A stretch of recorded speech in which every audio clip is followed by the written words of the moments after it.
It's AP exam season and those dates are rapidly approaching. So how do you as a teacher prepare your students to do well on their exams? And that's what I'm going to tell you, so let's get to it. Now, there are 100 really great review activities out there, whether it's shower curtains or 6 degrees of separation, but I'm not going to talk about any of those. I'm just going to give you the basic boxes that you need to check to make sure your students are going confident into the exam. First box, practice exam. My suggestion is that you give a practice exam before you start reviewing in earnest. I know that's going to take a lot of time, but that way it can act as a diagnostic not only for the students, but for you also. You know, if everyone seems to be good on Unit 3, then you don't really need to spend too much time there, but if everyone is struggling with Unit 5 material, then you know you need to focus there. And then I would say they need another practice exam as close to the national exam date as possible. In my opinion, 2 practice exams are the minimum to get students familiar with the paces of the exam. If you can squeeze in 3, all the better. My practice has always been to give 2 practice exams the week before the national exam, and the first is mandatory and the second is optional for those who scored a 3 or higher on the first exam. And that had a way of motivating them to study hard for the first exam so they didn't have to take the second exam. Second box, you need to check content. That diagnostic practice exam should give you an idea what content they're struggling with. Then once you know that, my advice is to lean on me and my content videos to help them get what they need. Your classroom time will be better used focusing on skills development, which I'm going to talk about in a moment, but any trained monkey can deliver content. So outsource that to me and focus your class time on the next box to check. And that box is skills building. In my opinion, this is where they need you, the teacher, the most. First, make sure they know the basic building blocks of historical argumentation.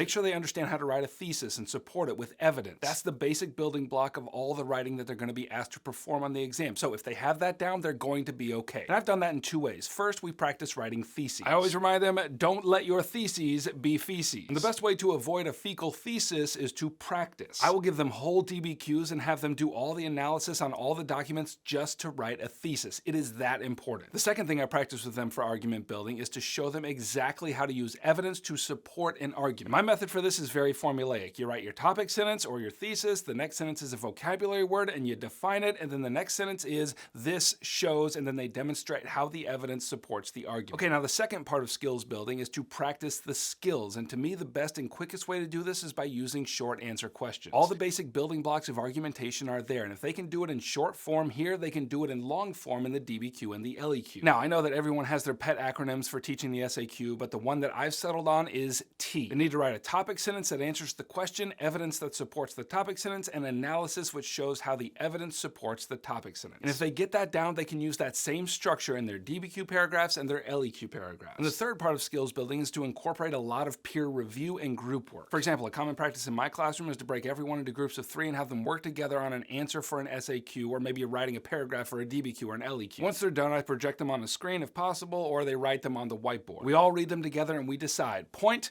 or no point. If it does get the point, I ask them to explain why it got the point. If not, I ask them to explain why, and I guide them in both directions when necessary. If their answers did not earn the point, now they know why, and they have to take the time to rework it and submit it again until they get the point. And that activity, probably more than anything else, has helped my students really come to terms with how to perform these skills. Okay, now the fourth part of skills building is to get them exceedingly comfortable with the grading rubrics for the DBQ and the LEQ. Now, in years when I'm on my game, by the time the exam comes around, my students know the rubric inside and out because they've been writing DBQs and LEQs all year. But there have been some years when it's time to review and I've barely touched on one of the rubrics. So in those years, I give them rubric quizzes. I tell them, look, we should have gone over this sooner, and that's on me, but you have to be familiar with this rubric, so I'm putting a quiz grade on it. That's how important it is, and that's usually motivation enough for them to learn the requirements of the rubric. And if they know it, that's one less thing they're going to have to think about when they open to the writing section and start writing. If they go into the exam knowing all of this, they are going to feel confident and well prepared, which, if you're a teacher, is what we want anyway. Now, if your students need help reviewing the content, tell them to check out my ultimate review packet right here. It's key to the CED and has everything that they need to score well on the exam. And if you're behind and don't know what to do, then click this video right here.